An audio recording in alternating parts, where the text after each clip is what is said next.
Hello everybody, Gisele Grenier here. So in this tutorial we're going to make, this can be done for any time of the year, but specifically for what I'm doing here is for a holiday wreath.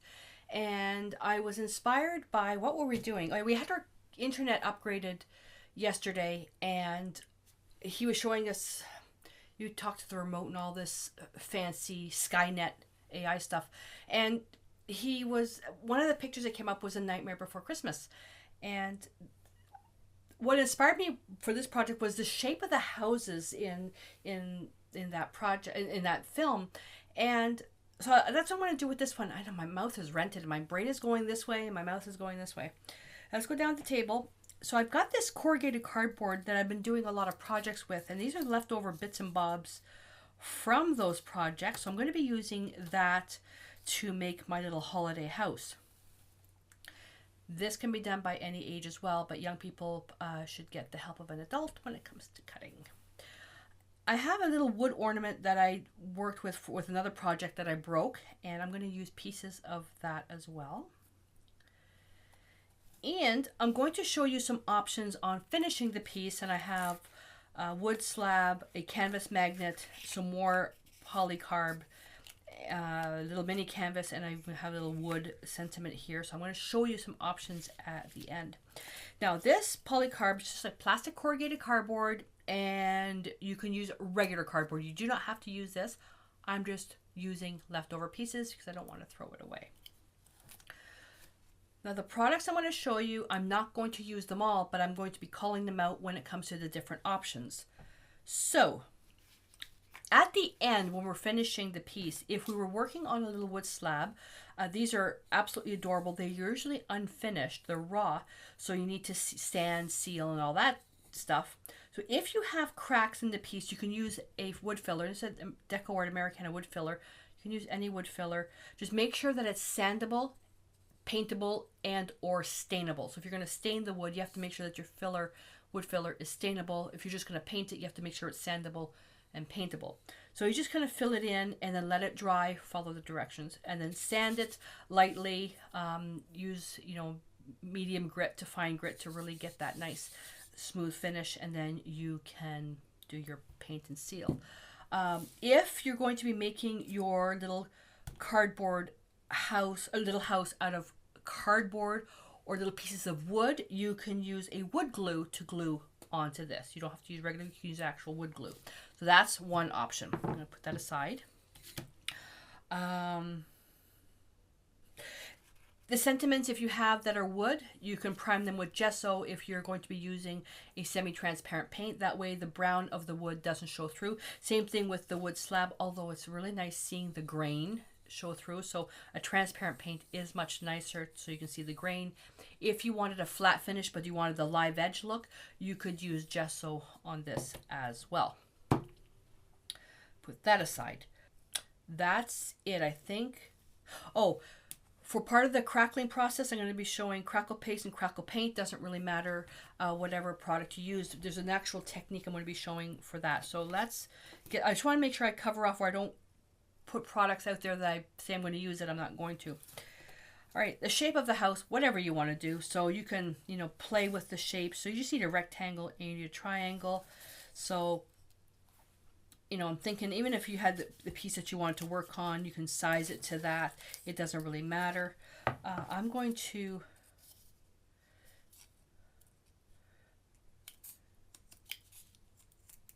really embellish the type of roof, and cutting polycarb is a lot more challenging than cutting regular cardboard.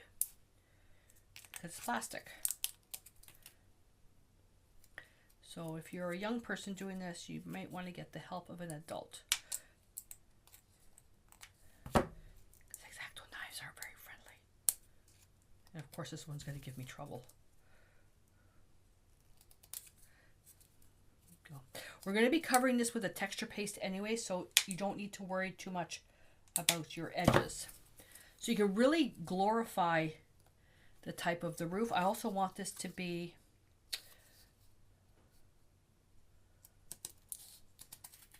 angled. let's see, do I want it to be, I want it to be like this, like that. I really do want it to be, it almost looks like a mushroom, right? Okay, so that's that. All these little bits, we're going to use these as well. So let's cut one. Let's take this one, because that can be our little tree. And actually, let's go with 3. So we're going to take that one. Can I use this one, or is this just too small? And you could also use this little bit from here. Now, mind you, our house doesn't have a door, but it doesn't matter. You could also use little bits of an ornament that's already broken, because that would be really cute too. It's just from this here, you can break up the ornaments for that. But I think with this, I may just, I don't know, doesn't really matter, to be honest with you. So let's put those aside. Whoopsie. Okay. This is the ultimate in recycling your pieces. So, my friend Kathleen sent me all this polycarb, and what I did is I gave it a light sand. I started off at probably about 320 grit light sand, dust mask, light sand, dust it off into a garbage can using a damp paper towel, because you don't want that dust going into the air. Then I took some Decor Media white gesso and I applied a layer. Now you can see the difference: shine, dull. So the gesso, the sanding helps the gesso stick to this as well, and the gesso will just help the paint then stick to the gesso, which is stuck to the polycarb. I think I got that right. This is where it gets there's a lot of drying time in this. So what we're going to do first is we're going to paint this. I'm going to be using Decor Media Fluid Acrylic Sap Green. The drying time in this is a killer. Now I do have one already prepared because it took a day to dry. So the Sap Green, and you can make this color. I have a video already how to make Sap Green if you can't buy it.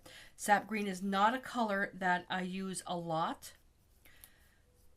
because you can make it yourself, which means you can shift the colors even more.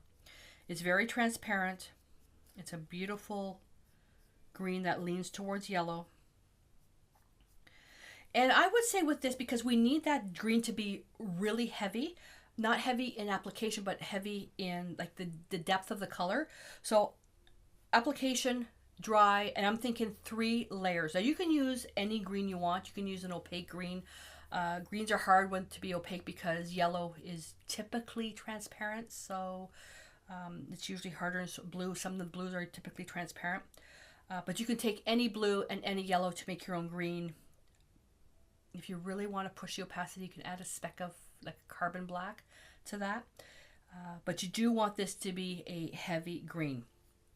Now the other thing you can do, which I couldn't do, well, I guess I could, it was called laziness. I didn't cap my black gesso properly, so it dried out. You could take just black paint, put a layer of black paint on here, and then put your sap green on top. That will make it dull though, because the sap green is transparent. I would just prefer adding multiple layers. And let me just show you what each layer would look like with each layer of paint. Okay, so that's one layer. And you don't have to have a fancy application, because we're putting something else on top of this. That's 2 layers.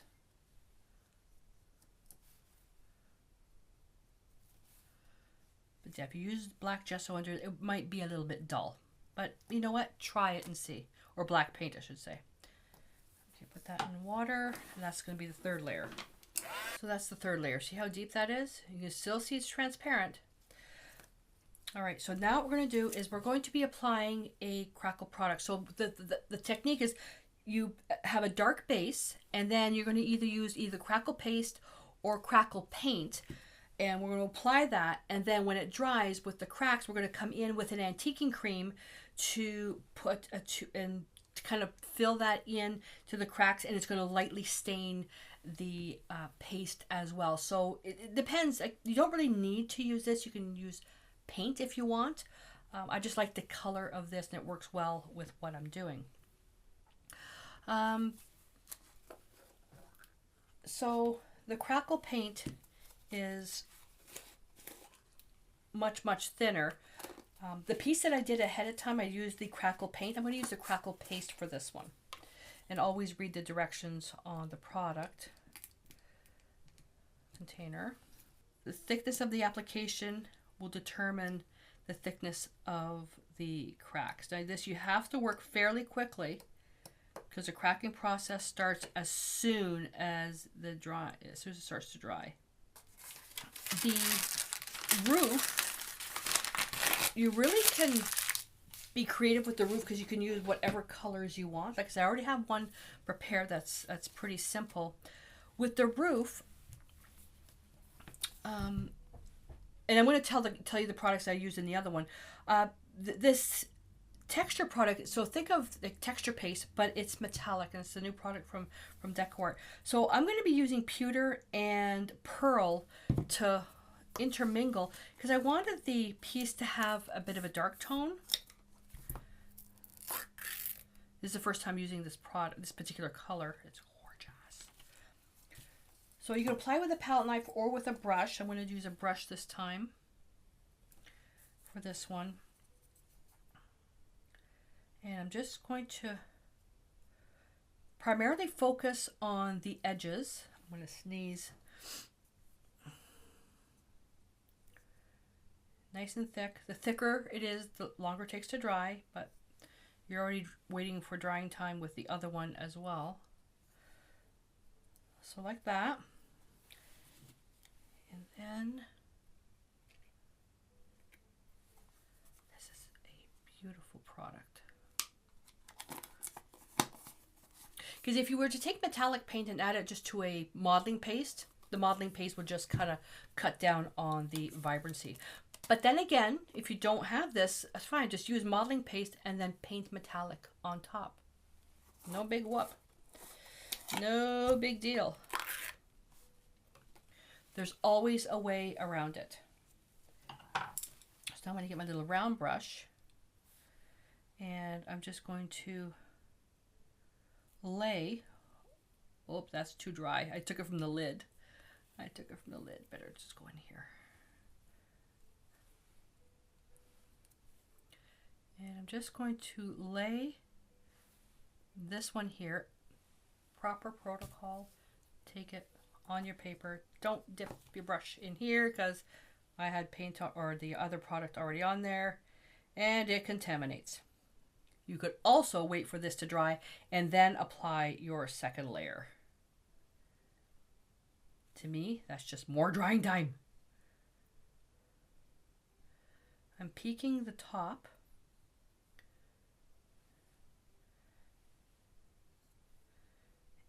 It's the consistency of butter. It's gorgeous.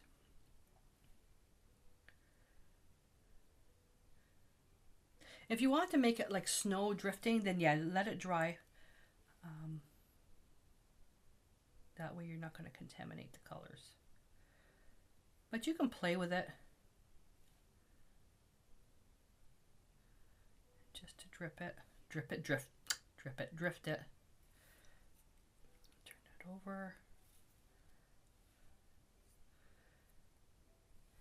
And this one here on the bottom, I'm not going to focus too much because we're going to be putting, when we glue the pieces together, we're going to be drifting some of this along the bottom where the two seams meet.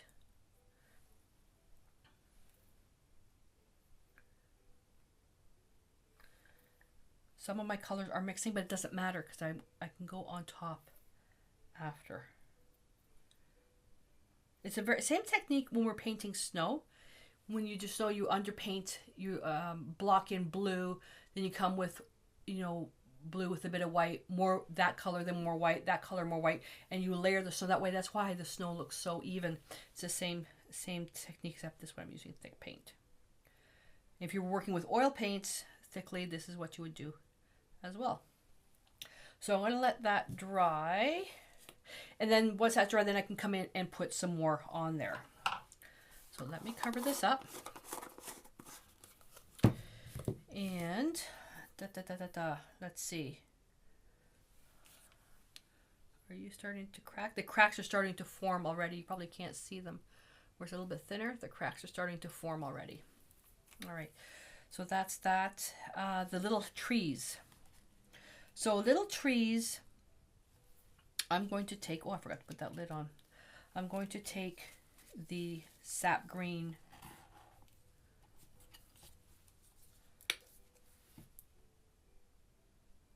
right with that thick paint, that metallic paint.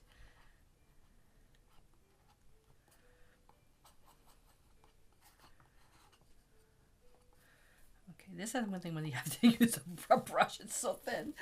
It's so thin. And I'm just going to dab. You could also wait for this to be glued on and then dry it. You can also just paint it right on. You don't have to use the little cardboard pieces. Get off me. If I was a pair, here I am. If I was a pair of Q-tips or tweezers. Goodness.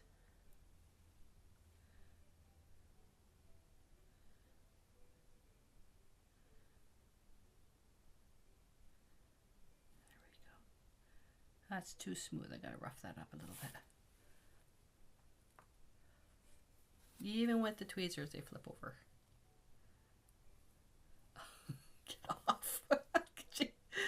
I am so uncoordinated right now. Oh my god. Okay, do I have any more? I want to do one more. I want to do one more.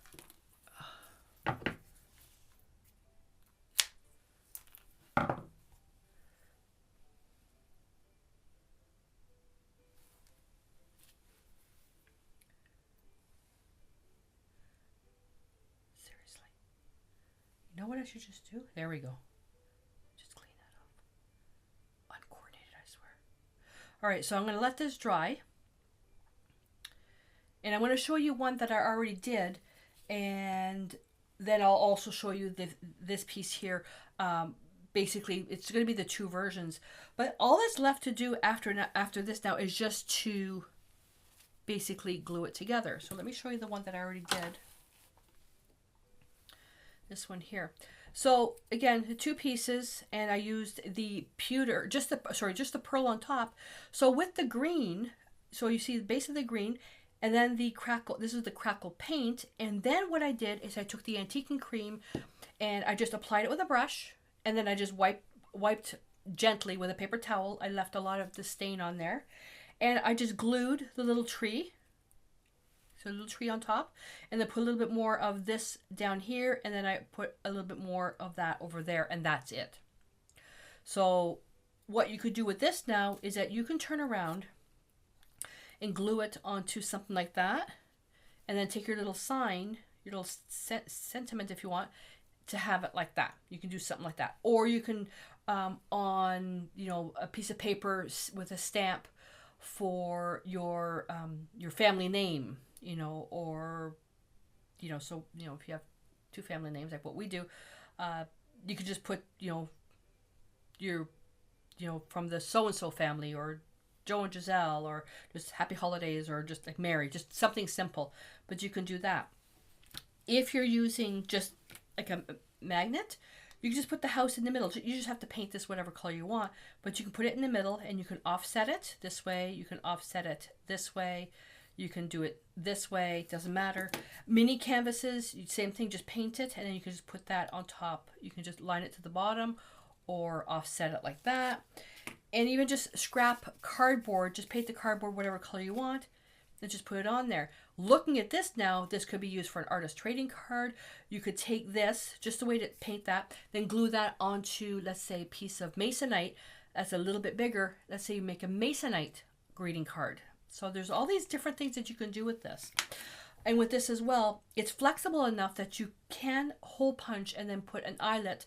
What I would recommend is using an awl, which is like a super smooth cone-shaped needle, to put a hole in here and to it from the top into the bottom, and then put this on top of some paper or like a telephone book or something, put it through to get your hole started. With the hole punch, what's going to happen, wherever it is that it's going to squash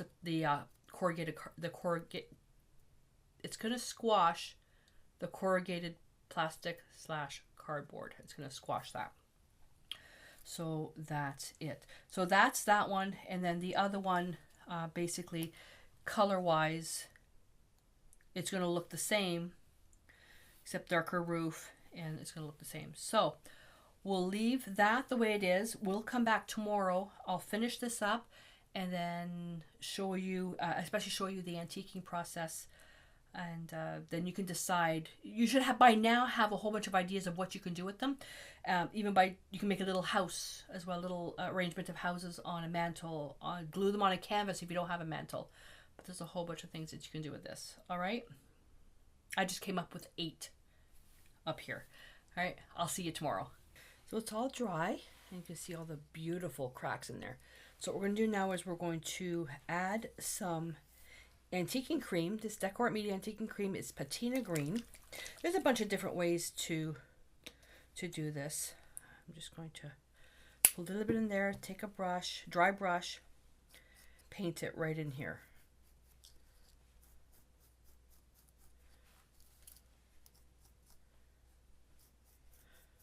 Getting a good amount in there because I want it to go inside the cracks.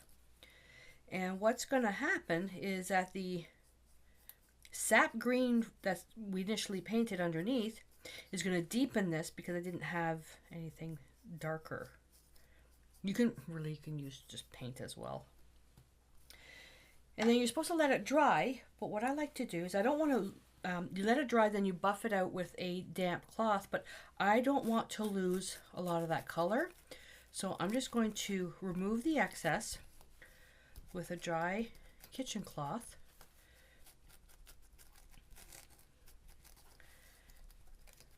Okay, I'm going to grab a baby wipe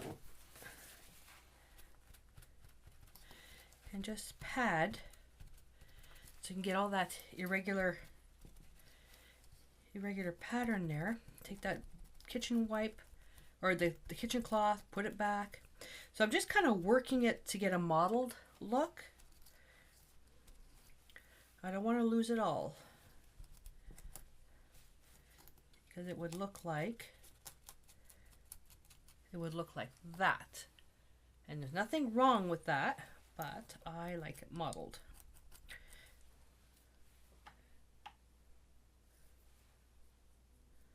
I don't think I'm going to have enough.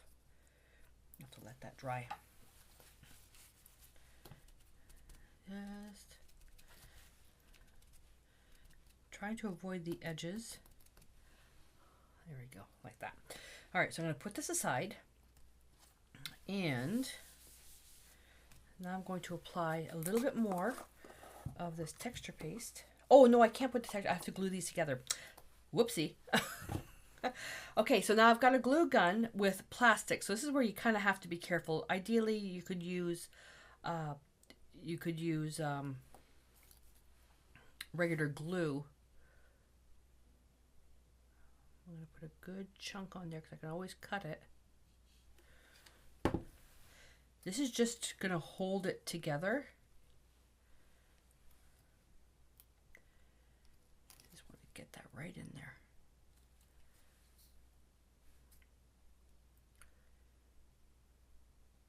I'll let that harden for a little bit.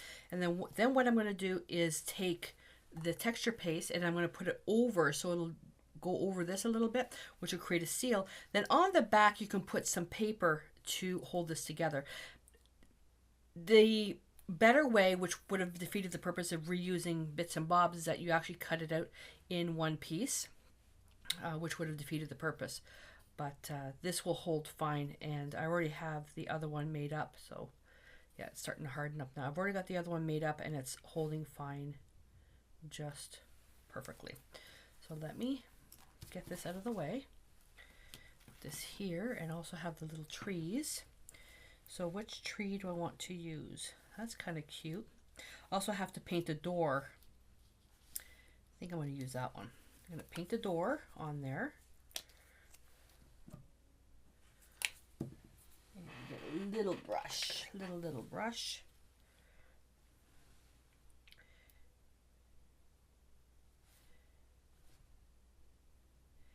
And I could have used carbon black for this. I didn't want to use black. I wanted to use something transparent. So I'm sticking with the same Sap Green. And then I'm going to take a little bit of glue. Put that right there. I could put another little one there. Well, that's kind of cute. Yeah, I'm going to do the same one here. This is so small.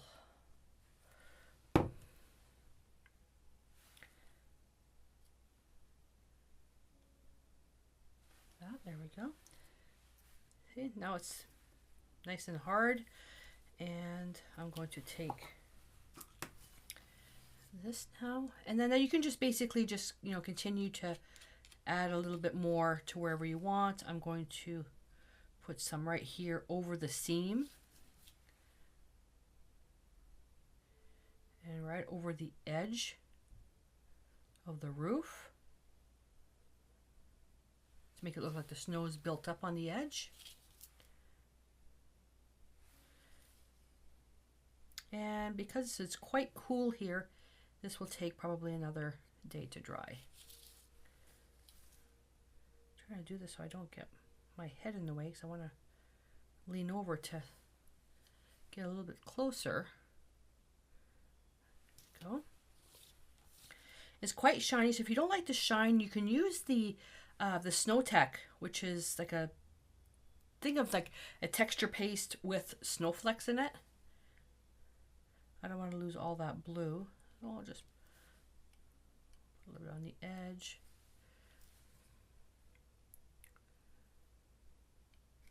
You can also use that to fill up the inside holes of the corrugated cardboard. To me, that's kind of a waste. So if you've got extra product on your table, then yeah, do that so you're not wasting it. Because this stuff here, you really shouldn't put it back in the container because you'll contaminate it. Now the other thing I can do is I can put a little bit on the bottom.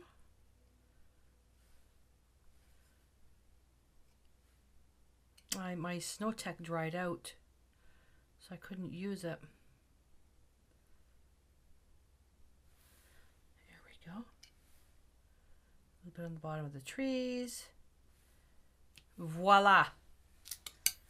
Voila. He's finished.